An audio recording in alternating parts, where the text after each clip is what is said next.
ইন্নামাল মুমিনুনা ইখওয়াতুন, নিশ্চয় মুমিনেরা পরস্পর পরস্পর ভাই ভাই। জোরে কন্না সুবহানাল্লাহ। প্রত্যেক মুমিন একে অন্যের কি? একে অন্যের কি? একে অন্যের। প্রত্যেকজন মুমিন, প্রত্যেকজন মুসলমান একজন আর একজনের ভাই সিদ্ধান্ত দিলেন কে? জোরে বলেন না কে? যদি এক মুমিন আর এক মুমিনের ভাই হয়, আমাদের দেশে ওয়াহাবিরা, সালাফিরা, আহলে হাদিস নামক ভণ্ডরা আমার নূর নবী রহমাতুল লিল আলামিনের শানে তহমত দেওয়ার জন্য তারা বলে, দেখেন দেখেন দেখেন, আল্লাহ কোরআনে বলছেন ইন্নামাল মুমিনুনা ইখওয়াতুন, সমস্ত মুমিনেরা একে অন্যের ভাই। নবীও মুমিন, আমরাও মুমিন, নবীও আমাদের ভাই। জোরে বলেন নাউজুবিল্লাহ। এমন বক্তব্য মুসলিম সমাজে চলে কি চলে না? চলে কি চলে না? সোশ্যাল মিডিয়ার জামানা, ইন্টারনেটের জামানা, ফেসবুকের জামানা। ফেসবুকে ঢুকলে কত রঙের হুজুর যে পাওয়া যায়। আমার নবীরে তাদের ভাই। যদি প্রশ্ন করেন আমার নবী আপনার কেমন ভাই, বলবে বড় ভাই। বড় ভাইয়ের মতন বলে নবীজি। নবী যদি কারো বড় ভাই হয় এই দলিলে, নবী যদি কারো বড় ভাই হয় এই দলিলে, তাইলে আমরা বলতে চাই তোমার বাবাও তো মুসলমান, তাইলে তোমার বাবাও তো তোমার ভাই। নবী যদি বড় ভাই হয়, তোমার বাবাই হইব মেজো ভাই। কথা কয় না কা? নবী যদি বড় ভাই হয়, হের বাপ হইব কোন ভাই? হের বাপের বউ হের কি লাগবো? ভাইয়ের বউ কি লাগে? তো তুই কি বাবির ঘরে জন্মাইছ রে? নবীরে বড় ভাই কইলে নিজের মারে বাবি ডাকতে হইবে, আর বাবির ঘরে জন্মাইছে স্বীকৃতি দিতে হবে, যেটা কসমিন কালেও সম্ভব নয়, ইসলামে বৈধ নয়। চিৎকার দিয়ে বলেন নাউজুবিল্লাহ। নবী আমার রহমাতুল লিল আলামিন, আমার দয়াল নবীজি মুমিন, আমরাও মুমিন। তাই বলে নবী এই হুকুমের আওতায় পড়বেন না। কারণ কি? কারণ কি? কারণ কি? আমরা সবাই মুমিন। আমার নবীর কথার উপর ঈমান এনে আমরা আল্লাহর উপর ঈমান এনেছি। কোনদিন আল্লাহকে দেখছেন? দেখছেন? যে হুজুর বলে নবী নাকি তার বড় ভাই, ওই হুজুর জীবনে কোনদিন আমার নবীরে দেখছে? আল্লাহরে দেখছে? আল্লাহরে দেখছে? ওই হুজুর আল্লাহর উপর ঈমান আনলো দেখা নাকি না দেখা? আমরা আল্লাহর উপর ঈমান আনলাম দেখে নাকি না দেখে? কথা বলেন না কেন? আমরা আল্লাহর উপর ঈমান আনলাম না দেখে। আর আমার দয়াল নবী, মায়ার নবী রহমাতুল লিল আলামিন আল্লাহর উপর ঈমান এনেছেন, স্বয়ং আল্লাহকে নিজের চক্ষু মোবারকে দেখে দেখে। জোরে কোন সুবহানাল্লাহ।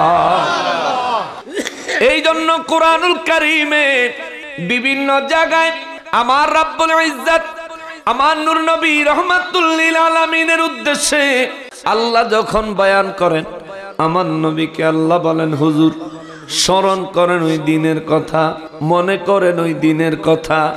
কোন দিনের কথা মনে করতে কয়? যেই দিনের ঘটনার বর্ণনা আল্লাহ কোরআনে দিবেন। রূহের জগতের বর্ণনা দেওয়ার সময় আমার নবীরে আল্লাহ কয় হুজুর মনে করেন, স্মরণ করেন ওই দিনের কথা। কিয়ামত দিবসের ফেরেশতাদের ব্যাপারে, আসমানের ব্যাপারে, জান্নাতের ব্যাপারে, জমিনের নিচের ব্যাপারে, গায়েবের ব্যাপারে, জাহিরের ব্যাপারে, দৃশ্য অদৃশ্য, প্রকাশ্য অপ্রকাশ্য, ওপেন এবং গোপন সমস্ত ব্যাপারে আমার নবীজিকে আমার আল্লাহ যখন বলেন, বলার সময় কোরআনুল কারীমে বহু জায়গায় বারে বারে আমার নূর নবীজিকে বললেন আল্লাহ হুজুর স্মরণ করেন ওই দিনের কথা।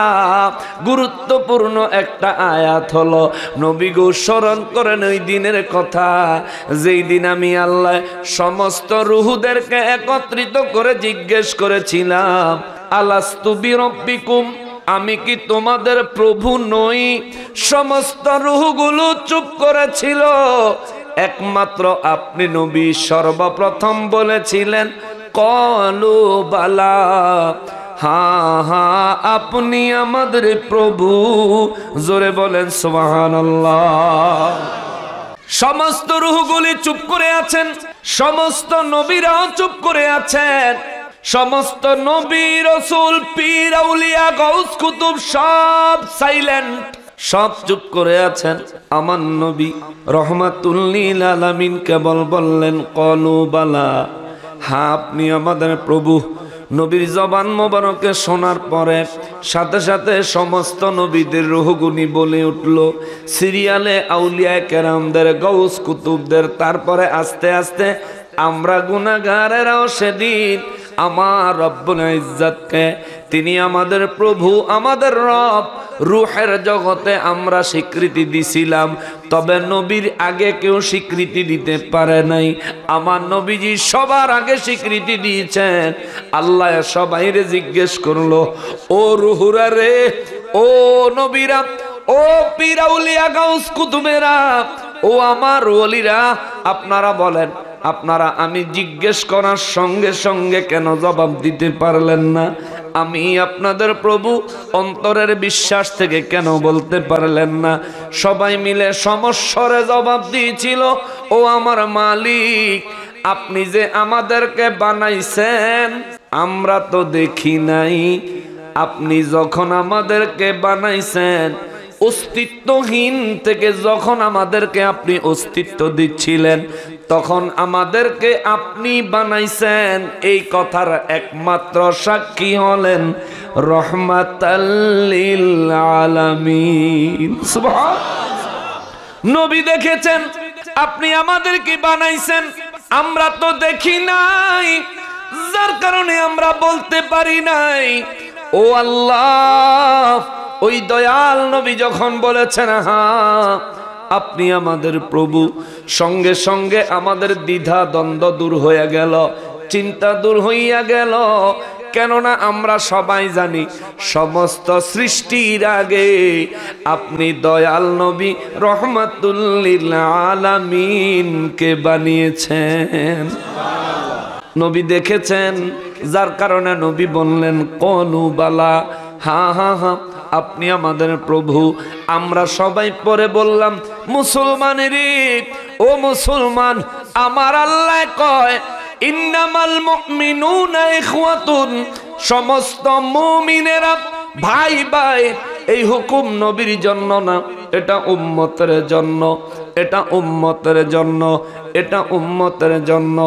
যে বলবে এই দলিল দিয়া নবী আমার বড় ভাই, তার ব্যাখ্যায় মারাত্মক ভুল, ইমানে মারাত্মক গন্ডগোল। এমন কথা যে বিশ্বাস করবেন বাবা, ইমান থাকবে না, বেঈমান হয়ে যাবেন, বেঈমান হয়ে যাবেন। নবীকে বড় ভাই কেমনে বানাবেন? আমার আল্লাহ কোরআনে আমার নবীর ব্যাপারে বর্ণনা করেন, বিসমিল্লাহির রহমানির রহিম। মা কানা মুহাম্মাদুন আবা আহাদিম মির রিজালিকুম ওয়ালাকিন রাসূলুল্লাহি ওয়া খাতামান নাবিয়্যিন।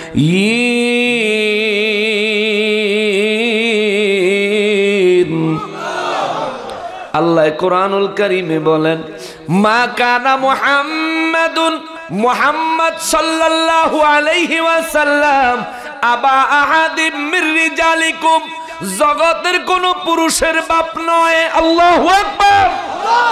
তুমি ভাই বলো কেমনে? নবী কারো বাপও না, নবীকে বাপও বলা যাবে না, তুমি এটা দিয়া ভাই বানাও। আল্লাহ তো এই দলিল দিয়া আমার নবীরে তোমার বড় ভাই বলতে বলেন নাই। আল্লাহ বলছেন তুমি যদি মুসলমান হও, তোমার পাশে যদি আর একজন মুসলমান থাকে, তুমি যদি মুসলমান হও, তোমার মহল্লায় যদি আরেকজন মুসলমান থাকে, তোমার মা আলাদা হতে পারে, তোমার বাবা আলাদা হতে পারে, সে আর এক মায়ের সন্তান হতে পারে, ঈমানের কারণে দুইজনের আমি আল্লাহ ভাই বানায়া দিলাম। এক ভাইয়ে কষ্ট পাইলে আরেক ভাইয়ের কষ্ট লাগেনি? লাগে না? এক ভাইয়া দিয়ে বিপদে পড়লে আরেক ভাইয়া গিয়ে আগুনও জাপ দিয়ে পড়ে, ঠিক কিনা বলে? আল্লাহ রাব্বুল ইজ্জত বললেন, দুনিয়াবাসীরা রে, ও দুনিয়াবাসীরা, আমার হাবিব রাহমাতুল লিল আলামিনের কেউ যদি ভাই বানাইতে চাও, স্টেজটা একটু বাড়াও, কেউ যদি ভাই বানাইতে চাও বানাইতে পারবা না। মা কানা মুহাম্মাদুন আবা আহাদিম মির রিজালিকুম, আমার হাবিব রাহমাতুল লিল আলামিন কারো কোন পুরুষের বাবা না, কোন পুরুষের বাবা না। বাইতো দূরে থাক, বাপ বানাইতে পারবি না। কেন গো আল্লাহ, কেন গো আল্লাহ? আমার আল্লাহ বলেন, বাপ বানাইও না, ভাই বানাইও না। আমার হাবিব রাহমাতুল লিল আলামিন তোমাদের জন্য হলো ওয়ালাকির রাসূলুল্লাহি ওয়া খাতামান নবিয়্যিন, আমার হাবিব হলেন সর্বশেষ নবী। তোমাদের জন্য আমি আল্লাহর রাসূল। জোরে কন্না সুবহানাল্লাহ। নবী কি আমাদের ভাই না রাসূল? নবী আমাদের বাবা না রাসূল? জোরে বলেন। কুরআনুল কারীমের এই আয়াতে আমার আল্লাহ বললেন, আমার নবীকে বাবা ডাকা যাবে। নবী কোন পুরুষের বাপ নয়, কিন্তু নবীজির 4 জন সন্তান ছিলেন, তাহের, তৈয়ব, কাসেম, ইব্রাহিম। কয়জন? 4 জন ছেলে ছিলেন। 4 জন বালেগ হওয়ার আগে ইন্তেকাল করেছেন, আল্লাহ নিয়ে গেছে। 4 জন ইন্তেকাল করেছেন ছোট্ট থাকতে। নাবালেগ বাচ্চাদেরকে কোরআনের ভাষায় রিজাল বলে না, রিজাল বলে না। যারা ছোট্ট থাকে, নাবালেগ থাকে, এই বাচ্চাদেরকে কোরআনের ভাষায় বলে সবিয়ুন, আরবিতে বলা হয় সবিয়ুন। রিজালুন বলা হয় প্রাপ্তবয়স্ক পুরুষদেরকে। আমার রব্বুল ইজ্জত জানায়া দিলেন, আমার হাবিবুল্লাহর 4 জন পুত্র সন্তান থাকা সত্ত্বেও মা কানা মুহাম্মাদুন আবা আহাদিম মির রিজালিকুম, আমার হাবিবের কোন পুরুষের বাপ বানাই নাই। সাহাবায়ে কেরাম বলেন, নবী গো, ও দয়াল নবীজি, যদি মনে কষ্ট না নেন, হুজুর একটা কথা জানতে চাই। আমার নবী বলেন, সাহাবীরা রে, বলো কি জানতে চাও বলো। সাহাবায়ে কেরাম বলেন, ইয়া রাসূলুল্লাহ, ও গো দয়ার নবীজি, আল্লাহ আপনারে কোন পুরুষের পিতা কেন বানাইলেন না? আমার নবী রাহমাতুল লিল আলামিন কয়, আমি নবীর ইন্তেকাল মোবারকের পরে ফিতনায় গোটা বিশ্ব সয়লাব হয়ে যাবে। আমার যদি সন্তান থাকে পুরুষ, তাদের মধ্যে কেউ যদি আল্লাহর নাফরমানি করে বসে, আমার যদি সন্তান থাকে পুরুষ, আমার সন্তানেরা নাফরমানি করলো না।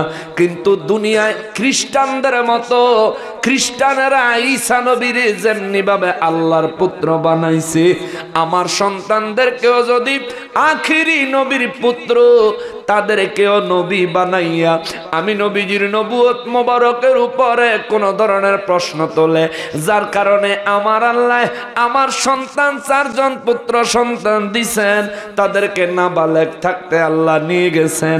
আমারে এই জন্য আল্লাহ প্রাপ্তবয়স্ক পুরুষের বাবা বানায় না। জোরে কোন সুবহানাল্লাহ। নবী কারো বাবা, নবী কারো বাবা, নবীকে জাহেরি ভাবে বাবা ডাকা যাবে না। অথচ নবী হলেন সৃষ্টির প্রথম, গোটা সৃষ্টির বাপ। আল্লাহু আকবার। গোটা সৃষ্টির বাপ হলেন আমার নবী, গোটা সৃষ্টির পিতা আমার নবীজি। কিন্তু আল্লাহ কয় পুরুষের জন্য আমার নবী বাপ না। তাহলে মহিলাগুলো লেগে বাপ, কেউ বাবা বলতে পারবেন না, বলতে হবে রাসূলুল্লাহ খাতামুন নবিয়্যিন রাহমাতাল লিল আলামিন নূরুন আলা নূর নবীজি। কথা বলেন ঠিক কিনা? নবী কারো বাবা না, নবীর কেউ বাপ ডাকতে পারবা না। কিন্তু নবীজির বিবিদের ক্ষেত্রে আল্লাহ কয়, এই সমস্ত আপনার বিবিরা হলো গোটা বিশ্বের সমস্ত মুমিনদের মা। তাহলে মার স্বামী ছেলের বাবা লাগে, মায়ের স্বামী ছেলের বাবা লাগে। আবারও বলছি, মায়ের স্বামী ছেলের বাবা লাগে। নবীজির বিবিগণ আমাদের আম্মা জান, এই আম্মা জান হওয়া সত্ত্বেও নবীদের বিবিদেরকে আম্মা বলা যাবে, নবীকে বাবা বলা যাবে। দেখছেন আমাদের দুনিয়ার সিস্টেম কি, মায়ের স্বামী বাপ, তাই না? কিন্তু নবীর ক্ষেত্রে সিস্টেম দিছে আল্লাহ উল্টাইয়া। তুমি যে নবীর তোমার ভাই বানাও, বড় ভাই বানাও, এ ফাদাম দামা, নবীর বিবি উম্মতের মা, মুমিনের মা, তাইলে নবীরে তো ভাই বানাইতে পারবা না, বানাইলে সর্বোচ্চ বাপ হেনা বানাইতে পারবি। আর বাপ বানাইতে গেলেও বাপ ডাকতে, বাবা বানাইতে নিষেধ করছে কে? নবীজিকে রাসূলুল্লাহ বানাইছেন কে? রসুল, তিনি আল্লাহর রসুল, আমার নবী, ঠিক কিনা বলেন? এর মধ্যে সীমাবদ্ধ থাকো না, তারে ভাই বানাইতে তো পাগল হইছো গা তুমি। এই ধরনের পাগলামি করতে কিছু মানুষ দেখবেন আপনাদের সমাজে মাঝে মধ্যে ওয়াজ করতে আইয়া পড়বা মনে আছে, আইয়া পড়লে তাদের কাছে ইমান বিক্রি করে দিবেন, ইমান শেষ হয়ে যাব। নবী বড় ভাই না, নবী বাপও না, নবী চাচাও না, নবীর সঙ্গে দুনিয়াবি সম্পর্ক নাই, নবীর সঙ্গে সম্পর্ক হচ্ছে ইমানের সম্পর্ক, ঠিক কিনা বলেন? ইমানের সম্পর্কের ক্ষেত্রে নবী হলেন রাসূল, লা ইলাহা ইল্লাল্লাহু মুহাম্মাদুর রাসূলুল্লাহ সাল্লাল্লাহু আলাইহি ওয়াসাল্লাম। চিৎকার দিয়ে পড়েন সুবহানাল্লাহ। মুসলমানেরা রে, আমার পেয়ারা নবীর উম্মতেরা রে, নূর নবী রাহমাতুল লিল আলামিনকে যদি কোনো ব্যক্তি বড় ভাই বানাইতে চায়, বুঝতে হবে ওই ব্যক্তির ঈমান ঠিক নাই, আকীদা ঠিক নাই, এই ব্যক্তির ঈমানে গন্ডগোল আছে। যতদিন পর্যন্ত এই ধরনের আকীদা সে বর্জন না করবে, ততদিন পর্যন্ত এমন ব্যক্তিকে মসজিদের মুয়াজ্জিন রাখা যাবে না, মসজিদের ইমাম বানানো যাবে না, মসজিদের খতিব বানানো যাবে না, এই ব্যক্তির পিছনে নামাজের ইক্তেদা করা যাবে না, এই ব্যক্তিকে দাওয়াত দিয়া বাড়িতে খাওয়ানো যাবে না, এই ব্যক্তিকে কোনো হাদিয়া মুসলমান হিসেবে দেওয়া যাবে না, এই ব্যক্তিকে কোনো ধরনের আদর আপ্যায়ন মুসলমান আলেম নবীর প্রেমিক হিসেবে কোনো ধরনের আদর আপ্যায়ন করা যাবে না। কথা বলেন ঠিক কিনা? মনে থাকবে, মনে রাখবেন মুসলমান, ওরে মুসলমান, এক মুসলমান আর এক মুসলমানের সঙ্গে আপন ভাইয়ের থেকেও গুরুত্বপূর্ণ সম্পর্ক বজায় রাখবেন, আপন ভাইয়ের থেকেও বেশি আন্তরিকতা বজায় রাখবেন। সূরা ফাতাহ এর মধ্যে আমার রব্বুল আলামিন আমার নূর নবীজির সঙ্গী সাহাবায়ে কেরামের কথা বলেন, শোনো, তোমরা একজন আর একজনের সঙ্গে আপন ভাইয়ের মতো সম্পর্ক বজায় রাখবা। কেমন সম্পর্ক রাখবা? আমার সাহাবীদেরকে দেখো, আমার সাহাবীরা কেমন সম্পর্ক বজায় রাখতেন। নবীর সাহাবীদের কথা আল্লাহ সূরা ফাতাহ এর মধ্যে বর্ণনা করতে গিয়ে আল্লাহ বলেন, বিসমিল্লাহির রহমানির রহিম, والذين معه أشداء على الكفار رحماء بينهم। চিৎকার দিয়া কোন সুবহানাল্লাহ। রব্বুল আলামিন বলেন, আমার নূর নবী রাহমাতুল লিল আলামিনের সাহাবীরা কুফরির প্রতি এত কঠোর ছিল, যেখানে কুফরি দেখত সেখানে প্রতিহত করত। আল্লাহু আকবার। আমাদের দেশে এখন অনেক মানুষ আছে নিজের গা বাছাইয়া চলে, অনেক হুজুর আছে, আমাদের সুন্নিগো ভিতরে অনেক হুজুর আছে খুব বড় স্টার, কিন্তু বাতিলের বিরুদ্ধে কথা কয় না, আসেনি? এগুলি মিসকা শয়তান, এদেরকে চিনে রাখতে হবে। তার দাওয়াত দরকার, সুন্নিয়ত প্রতিষ্ঠা দরকার না, তার দাওয়াত দরকার, বাতিলের মোকাবেলায় স্ট্রংলি কথা বলা দরকার না। আরে যে ব্যক্তি নিজের জানের চিন্তা করে দ্বীনের খেদমত করে, এই ব্যক্তি দ্বীনের খেদমত করার কোনো অধিকার নাই। দ্বীনের খেদমত ওই ব্যক্তি করবে যে জানের থেকেও বেশি নবীকে ভালোবাসে। আল্লাহ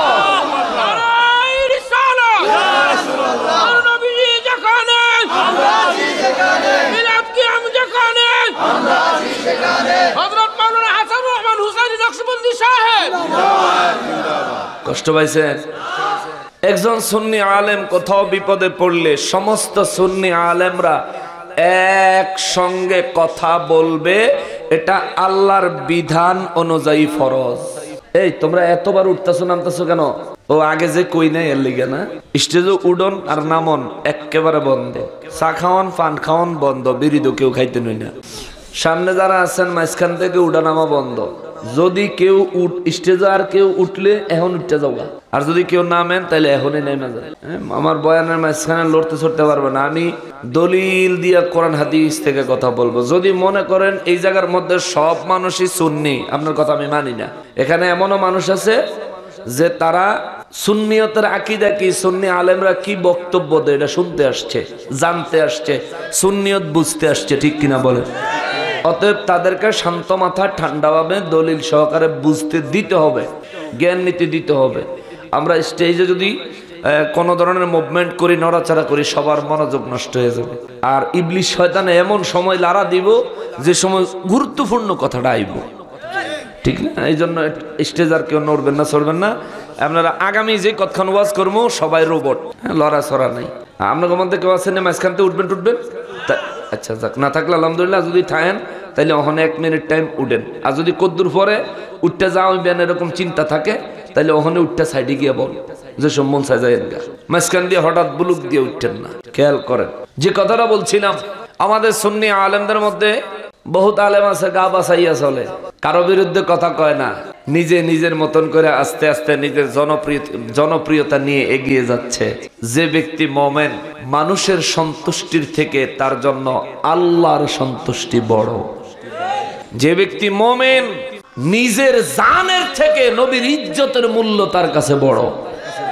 যারা নিজের গা বাছাইয়া, একজন সুন্নি আলেম কোন ধরনের পরিস্থিতির সম্মুখীন হইলে জবান খোলে না, ওই সমস্ত আলেমদের নিজেদেরকে যে সুন্নিয়ত দাবি করে আমরা তাদেরকে ধিক্কার জানাই। রব্বুল আলামিন কালামে হাকিমে সূরা হুজুরাতে আল্লাহ বলেন, ইন্নামাল মুমিনুনা ইখওয়াতুন, নিশ্চয়ই নিশ্চয়ই প্রত্যেক মুমিন একে অন্যের পরস্পর ভাই, পরস্পর ভাই। আরে আমার ভাই যদি বিপদে পড়ে আমি তো চুপ করে থাকতে পারবো না, ঘরে বসে থাকতে পারবো না। তাইলে ও মুসলমান, তুমি সুন্নি আলেম হইয়া আর এক সুন্নি আলেম মুসিবতে পড়লো, তুমি কেমনে চুপ কইরা থাকলা? চুপ কইরা থাকলা। তোমার চুপ করে থাকাটাই প্রমাণ করে তোমার চেহারায় মুখে সুন্নিয়ত, অন্তরে মুনাফিকি, ঠিক কিনা বলেন?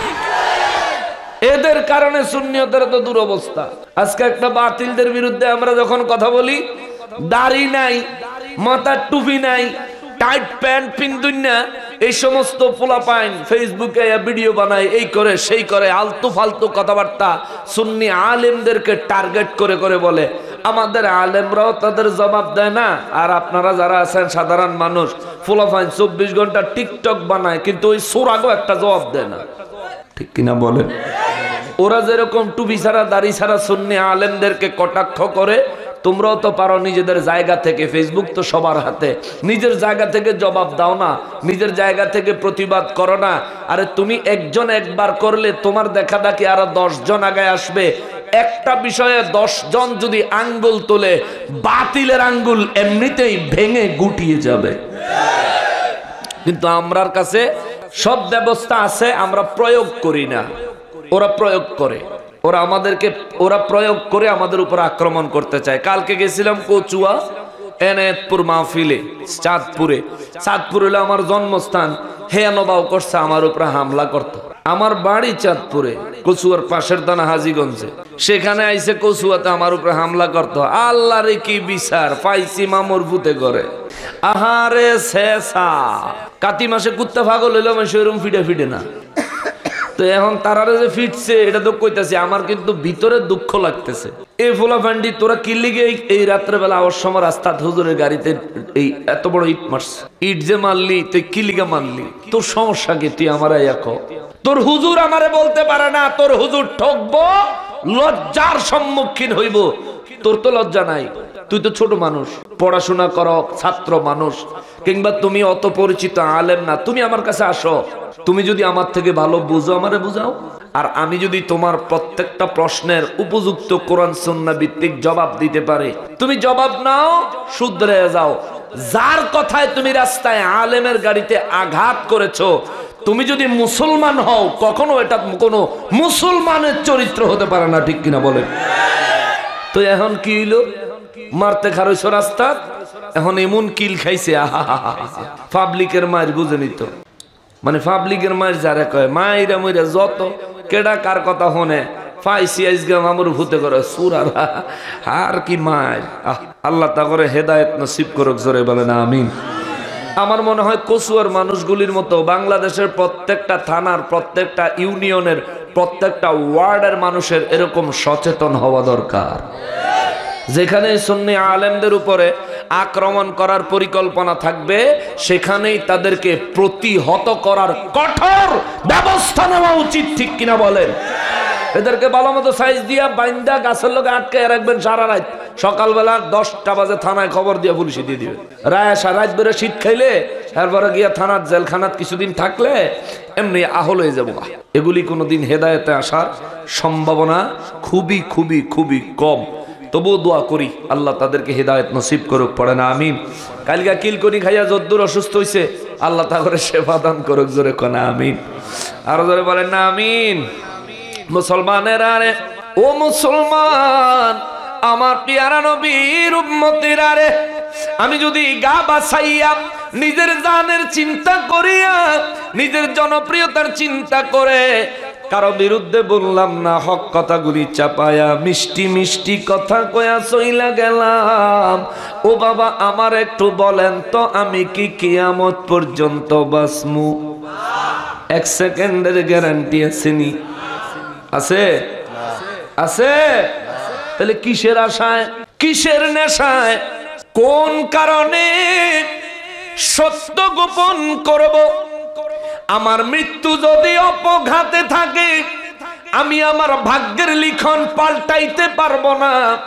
আমার মৃত্যু যদি অপঘাতে হয়, আমি চিন্তা করি না, দুশ্চিন্তাগ্রস্ত হই না, আমি আরো অন্তর থেকে স্বস্তির নিঃশ্বাস ফেলি। কেন না, যদি অপঘাতে মৃত্যু হয়, আল্লাহ দয়া করলে আমার মৌত হবে শাহাদাতের মৃত্যু, ঠিক কিনা বলেন?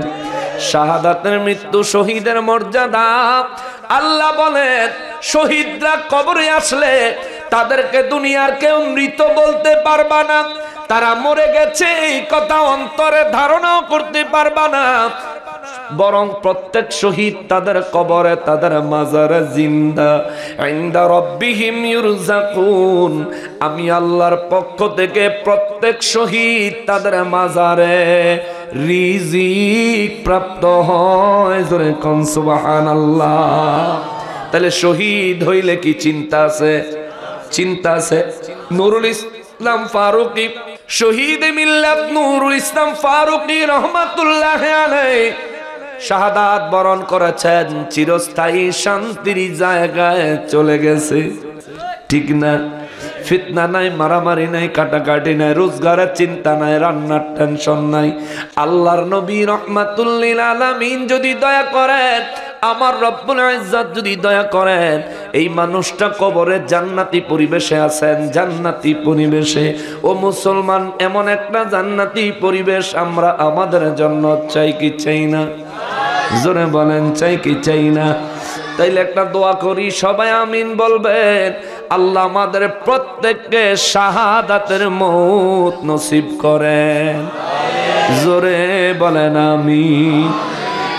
রব্বুল আলামিন বলেন, মুসলমান রে, ও মুসলমান, তোমরা একজন আর একজনের ভাই। কেমন ভাই জানোনি? আমার নূর নবী রাহমাতুল লিল আলামিনের সাহাবীদেরকে দেখো, ওয়াল্লাযীনা মাহু আশিদ্দাউ আলাল কুফফার। আমার হাবিবুল্লাহর সঙ্গে যেই সমস্ত সাহাবীরা থাকে, আমার আল্লাহ বলেন আমার হাবিবের সাহাবীরা কুফরির প্রতি চরম কঠোর, চরম কঠোর। কুফুরিকে যেখানে পায় সেখানে প্রতিহত করে। কুফরি যেখানে দেখে সেখানে তাওহীদের দাওয়াত নিয়ে দাঁড়িয়ে যায়, যেখানে কুফরি দেখে সেখানে রিসালাতের দাওয়াত নিয়ে দাঁড়িয়ে যায়। সাহাবীরা প্রয়োজনে জীবন দেয়, প্রয়োজনে প্রাণ দেয়, প্রয়োজনে মান সম্মান সব বিলীন করে দেয়, কিন্তু সাহাবায়ে কেরাম ঈমান দেয় না, ঈমান দেয় না, ঈমান দেয় না।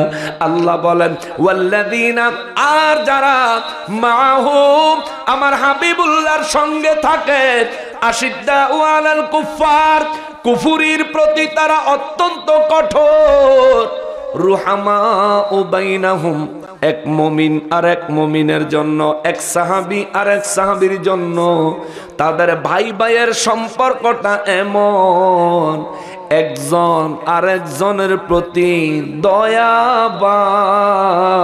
জোরে কোন সুবহানাল্লাহ। দয়াবান কারে কয়? দয়াবান কারে কয়? মনে করেন আপনার এই জিনিসটা দরকার, কোন মুসলমান ভাই আপনার কাছে চাইলো, এই জিনিসটা আপনার অত্যন্ত জরুরি দরকার, কোন ব্যক্তি আপনার কাছে চাইলো, যদি তার প্রতি আপনার অন্তরে অনেক বেশি দয়া, অনেক বেশি মায়া থাকে, নিজের প্রয়োজন থাকা সত্ত্বেও তারে দিয়া দিবেন। কথা কোন ঠিক কিনা? নেও ভাই, তুমি নাও, তুমি ব্যবহার করো, তুমি নিয়ে সমস্যা সারো, তুমি নিয়ে তোমার প্রয়োজন সারো। যদি অন্তরে দয়া থাকে তাইলে এমন চরিত্র দেখা যাবে। আল্লাহ কয় ওয়াল্লাযীনা মাআহু আশিদ্দাউ আলাল কুফার, প্রত্যেক মুমিনের চরিত্র হবে কুফরির প্রতি অত্যন্ত কঠোর। যে ব্যক্তি আমার নবীর ইজ্জতে আঘাত করবে তার বিরুদ্ধে জান, প্রয়োজনে জীবন পরিপূর্ণ রিস্কের মধ্যে ফেলে হলেও তার বিরোধিতা, তার বিরুদ্ধে প্রতিবাদে লিপ্ত হয়ে যাবে। এখন আমাদের দেশে অনেক মানুষ আছে যারা আমার নবীর ইজ্জতে আঘাত দিয়া কথা কয়, তাদের বিরুদ্ধে নকশবন্দি যখন দলিল দিয়া কোরআন সুন্নাহর কথা কয়, আপনাদের সমাজেও থাকতে পারে, গোটা বাংলাদেশ গোটা বিশ্বে থাকতে পারে। মুসলমানের কি হইল? নবীর ইজ্জতে যে আঘাত দিয়েছে তারে দোষী মনে হয় না, নকশবন্দি দলিল দিলে কয় নকশবন্দি দোষী, নকশবন্দি হুজুরে গীবত গাইয়া গেছে। বলে কিনা? বলেনি? আজকে তোর গীবতের গোষ্ঠী উদ্ধার করবো খারা। তুমি কও গীবত করে, কিছু কিছু মানুষের বিরুদ্ধে গীবত করা ওয়াজিব, কিছু মানুষের বিরুদ্ধে গীবত করাও মুস্তাহাব, কিছু মানুষের বিরুদ্ধে গীবত করা হালাল, কিছু মানুষের বিরুদ্ধে গীবত করা হারাম। 4টা পর্যায়ে আছে গীবত। কোরআন শরীফের আয়াতটা সামনের দিকে আসবো, আপনাকে ধৈর্য হইব নি?